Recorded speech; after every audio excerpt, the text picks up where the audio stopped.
What a day, Brad. You didn't answer my Christmas question. in July. It's Christmas in July, Brad. You didn't answer my question. You can ask what was your question again? My question was, what's the only team in the Big Ten Indiana has never beaten?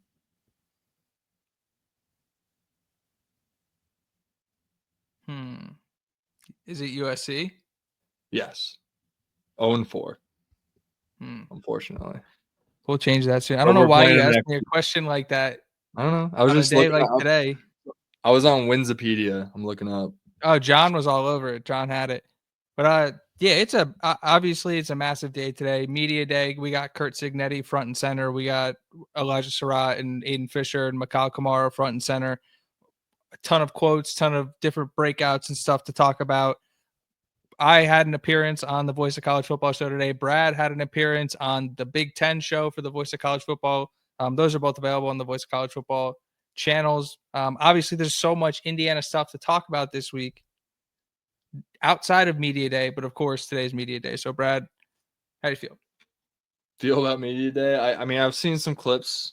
Signetti was causing up a little stir from what I was noticing. I was checking Twitter during my 9 to 5. And yeah, I mean, this guy, I thought he was going to play it low key, but he just decided to just take shots at the SEC today. And I guess that's what we're doing. I guess that's what we're doing today. We're just taking, Yeah, I'm gonna be shots. honest.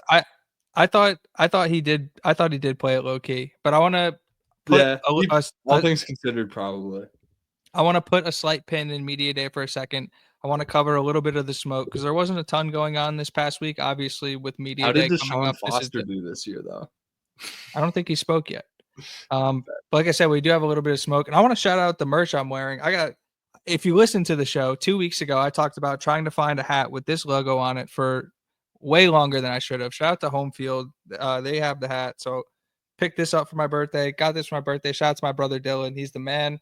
Got the Try 5 Get 6 shirt. If you saw my tweet this week about what's some lore about yourself, I feel like I maybe not like a huge part in creating this shirt, but I did tweet and then it became a shirt. So I do want to shout out the merch. Look at that. Try 5 Get 6. Shout out D-Lo. That's fire. Yeah. I'm proud of you.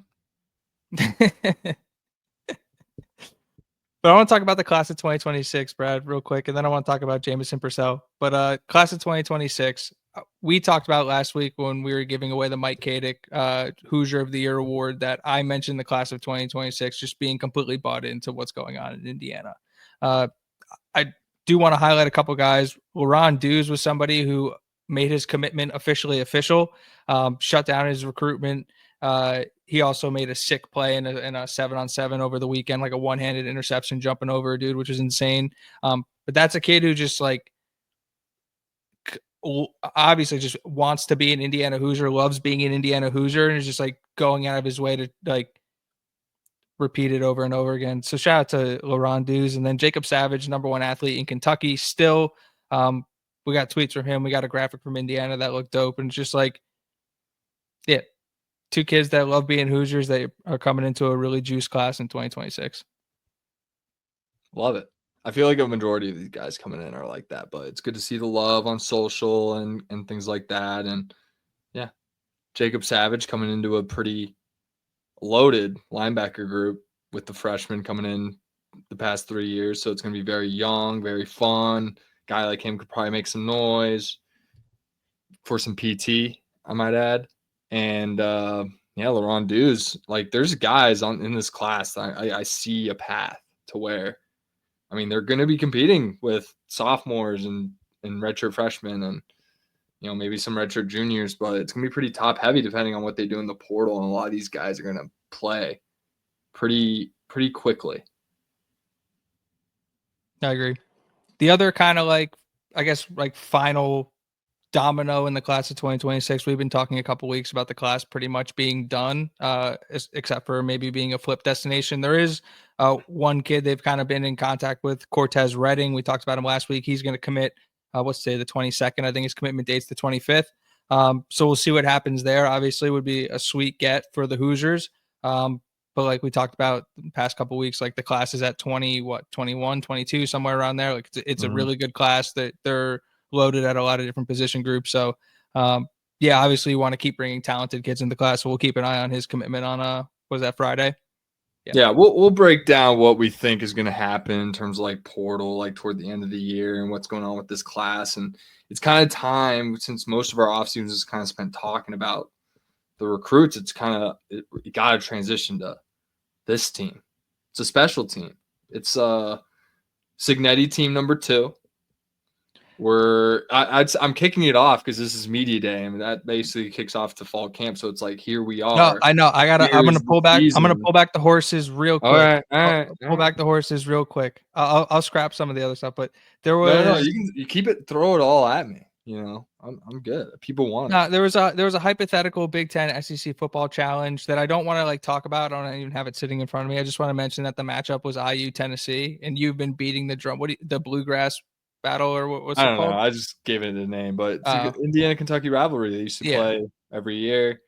I think that'd be perfect. You know, considering the SEC does like to play. You know, given out of conference right now, Kentucky plays Louisville every year. Like, why don't they just play Indiana every year? It's a better. Obviously, it's the in-state blue versus red. Like, I don't know. How about the border war? You know, Oregon Washington's a big rivalry in the sense where, you know, Indiana Kentucky can get like that if, you know, they were playing more often. Agreed. I want to shout out Blake Thiry, obviously first and only winner of the Blake Thiry Freak of the Week award. Two-time Freak of the Week. Winner. He's going to win it 3 times this week. I'm naming him Freak of the Week. Because why? It has to be because he was named the U.S. Marine Corps 3-Sport Athlete of the Year. Shout out to Blake Thiry. That national award? I don't know, but how can it not be? It sounds like you should just said yes. It's a national award. It's means he's the best 3-sport athlete in the country, and he's going to come play football at Indiana University, and that's a very exciting thing. I don't care what stars say. When it comes to Gatorade Player of the Years, it's really like you are the best player in your state that year. I mean, that's just the highest honor, and he's getting a national recognition. Did I lose Brad? 3 sports. What? Am I going? No, dude, you just froze on my end. I've been here the whole time. John, did I freeze? John, let me know. Shout out to Blake Thiry. There was also it's funny. I saw the Cleveland.com Big Ten poll, and my initial instinct was like, who cares what Cleveland.com has to say about the Big Ten? Like, I'm going to ignore this. And then like I got curious and did a little research and found out that when the Big Ten, the conference, stopped releasing a preseason poll, I think in 2010 or something like that, Cleveland.com picked it up. So that Cleveland.com poll is like the official writers poll for the Big Ten. So they predicted Indiana 6th. And Indiana fans were kind of pissed off about it, and rightfully so. And just to continue to take a step back, and you know, Signetti repeated today, humble and hungry versus like noise and clutter. But to remain humble, it's like making it easy. Being upset to be picked 6th in the conference is. When it is an 18-team conference and you added 2 teams that are perennially, at least for the last 10, 15 years, in the top 10, and then you look at what USC could be, and it's like, yeah, it's a little disrespectful to this current Indiana team, like we're going to get into, but it's not a bad spot to be preseason. Yeah, because ultimately this doesn't matter.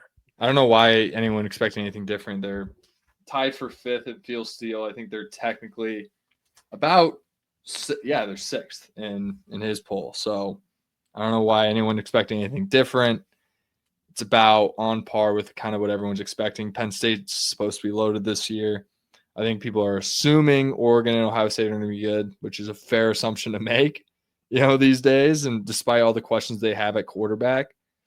And then you have Illinois, who brings back a lot of guys and are kind of the darling, which a lot of people don't like, but I kind of like that they're being the darling. It's not everyone's all over Indiana giving them their flowers in the postings. That's just like one more thing that Sig would have to deal with in the offseason, as opposed to making sure these guys are hungry, doing the right things. Like he mentioned it today in one of his quotes, I'm sure you're going to get into, but it's just like this idea of complacency, and it's humans' worst enemy is complacency. He called himself a watchdog for complacency. Oh yeah. Oh, that's insane. We'd always, you know, as high schoolers, you know, we'd always joke about that. But obviously, you know, we be doing our stuff for the most part, but you know, it's really a thing that, you know, as you get older, you really start to appreciate more, especially as an athlete. So yeah, I just know the guys in the locker room are maintaining that culture, which is probably one of the biggest parts of the culture, is that complacency piece of everything. And we talk about all the time these young guys potentially stepping up and becoming the next leaders. You know, who are those guys going to be on this team? And I think we have a good idea, but in the future, you know, when all the JMU guys are gone, what is it going to look like? And I think that's a big question moving forward. Good news is this year, you know, we still have a majority of the culture setters still there. So